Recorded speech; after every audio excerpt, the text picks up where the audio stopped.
Oke, welcome back to our channel Sadis TV. Seruput kopinya, nikmati diskusinya. Di samping saya ini sekarang ada Mas Slamet Haryadi atau Pak Kampung dari Dusun Gudang Rejo. Oke, selamat malam, Bung Hari. Selamat malam. Oke, gimana kabarnya, Bung? Alhamdulillah baik-baik. Alhamdulillah. Oke, Bung Hari ini kan adalah seorang kepala dusun. Oke, yang tidak diketahui oleh seorang masyarakat biasanya mungkin peran seorang kepala dusun yang paling dasar mungkin bisa dijelaskan oleh Bung Hari sendiri. Peran kepala dusun itu menurut tupoksinya adalah pemerintah struktural di bawah kepala desa. Jadi dalam artian kepanjang tanganan pemerintah desa untuk meneruskan kepada struktur di bawahnya yaitu tingkat RW, RT. Oh, ini yang di atasnya Pak Kampung ini kepala desa atau perangkat-perangkatnya juga? Langsung di bawah kepala desa. Kepala desa langsung ya. Berarti tugas yang diberikan oleh kepala desa langsung nanti disalurkan oleh Pak Kampung kepada bawahnya itu tadi yaitu RT dan RW. Jadi sebagai perantara atau sebagai penengah juga. Kepanjang tanganan. Oke. Kemudian pemilihan seorang kampung, penunjukan atau pemilihan seorang kampung kepala dusun, ini kira-kira yang terjadi prakteknya dari Bung Hari sendiri gimana? Kepala dusun itu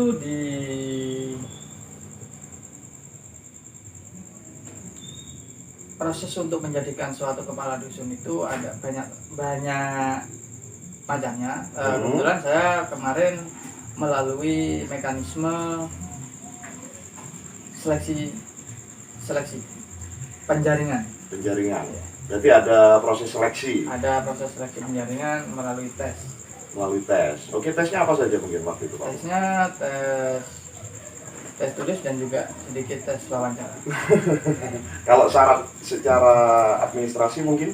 Syarat secara administrasi meliputi syarat akademis dan non akademis. Syarat akademisnya ini mungkin seperti apa contohnya? Syarat akademis lulusan SLTA sederajat. Ya itu aja akademis. Non akademisnya berkelakuan baik, dilengkapi dengan SKJ. Ya itu secara umum ya. Nah, lain-lainnya sudah tergantung dari wewenang seorang kepala desa itu sendiri untuk penunjukan. Oh, tidak seperti itu ternyata. Karena penjaringan kepala dusun itu melalui panitia penjaringan.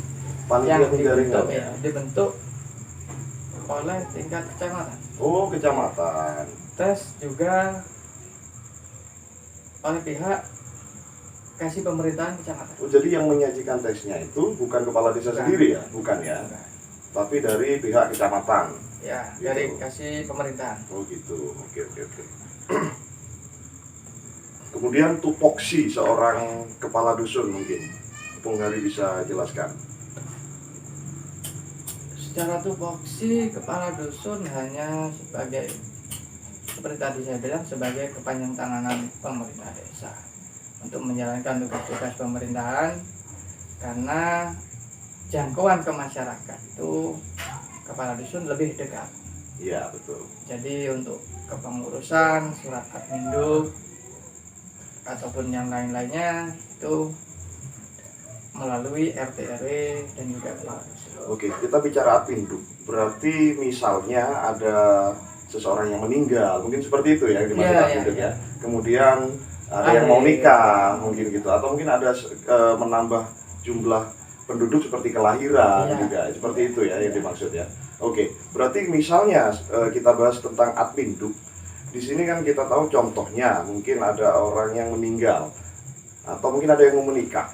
Ini kan rekom pertama itu diberikan oleh RT. Kemudian rekom kedua oleh RW, kemudian kepala dusun baru langsung ke pemerintah desa. Oh gitu. Kalau misalnya ada yang meloncati garis komando itu tadi, kira-kira seperti apa Pak yang terjadi? Kalau sesuai prosedurnya harus melalui RT, RW dan kepala dusun. Harus ya? Harus. Kalau misalnya langsung ke desa, datang langsung ke desa tanpa harus ada pemberitahuan, kira-kira rekomnya ini tidak sah atau tidak?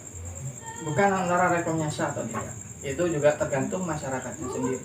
Kadang ada masyarakat yang entah itu tidak tahu tentang terkait administrasi atau tidak, langsung ke pemerintah desa untuk menguruskan surat adminduk atau lain-lainnya.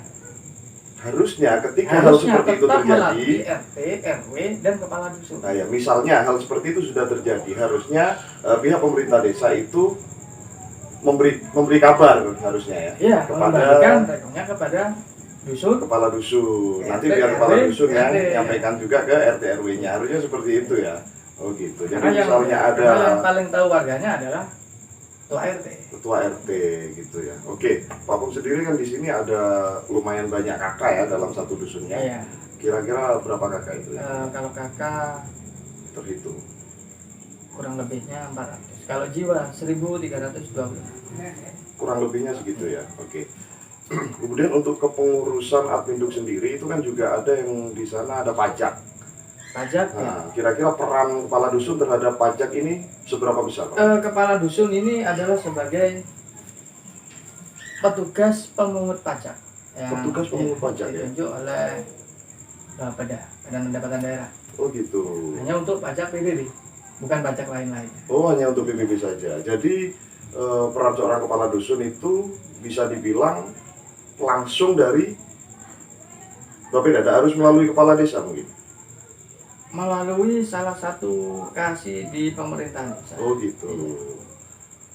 Sebagai petugas pemungut, hanya pemungut. Hanya petugas pemungut saja Pemungut ya. saja. Jadi memungut uang pajak dengan memberikan bukti transaksinya untuk disetorkan di pemerintah desa.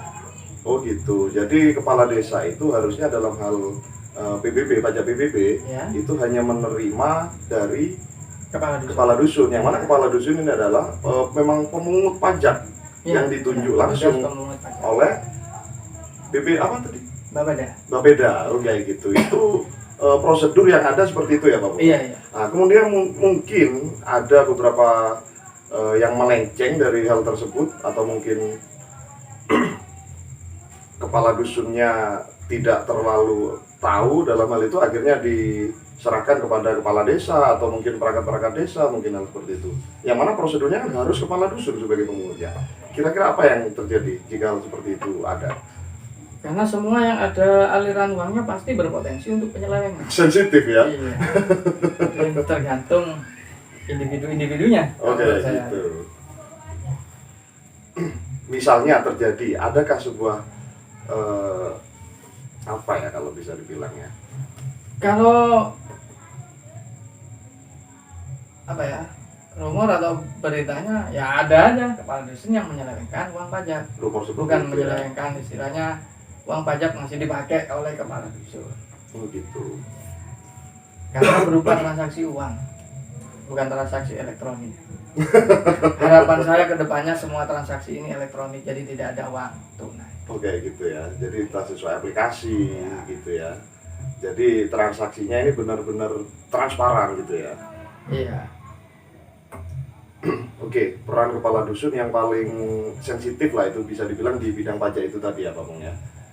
Bisa dibilang seperti itu. Bisa dibilang itu karena pajak ini yang mana masalah uang juga kan yang bikin sensitif kan. Iya. Oke, kemudian yang saya mau tanyakan juga kepada Pak Kampung tentang peran kampung atau kepala dusun dalam pengkondisian pilkades.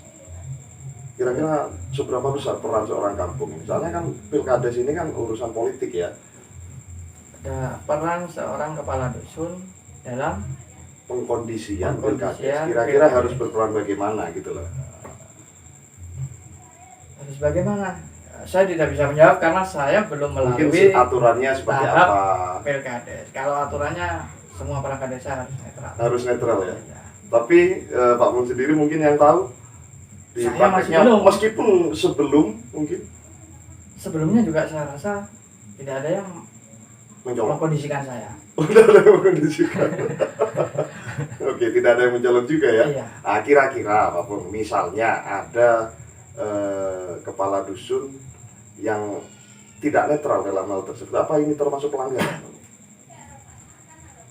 Yang berhak menentukan pelanggaran itu Panwas, bukan saya. Panwasnya gitu. Iya. Oke. Oke, gitu saja mungkin Pak Pong. Terima kasih Bung Hari untuk waktunya.